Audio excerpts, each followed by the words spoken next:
ছেলেরা আছে বাইরে যাওয়ার সময় পার্লারিং করে মেকআপ করে সুন্দর জামা কাপড় পরে বাইরে যায়, আর স্বামীর সামনে আসলে বুয়ার মতো থাকে। আছে না নাই?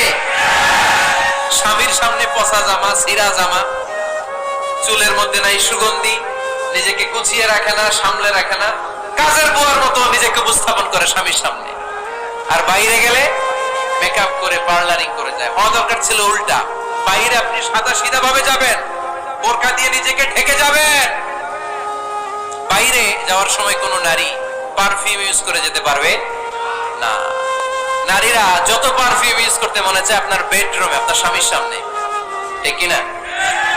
স্বামীর সামনে পারফিউম ইউজ করেন, নিজেকে উজাড় করে সাজান স্বামীর জন্য। এই প্রতিটা সাজুগুজুতে সওয়াব আছে না নাই? ইসলাম কতটা চেক এন্ড ব্যালেন্স, কতটা ভারসাম্যপূর্ণ জীবন ব্যবস্থা।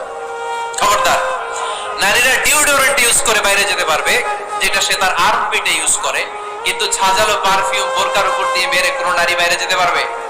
কথা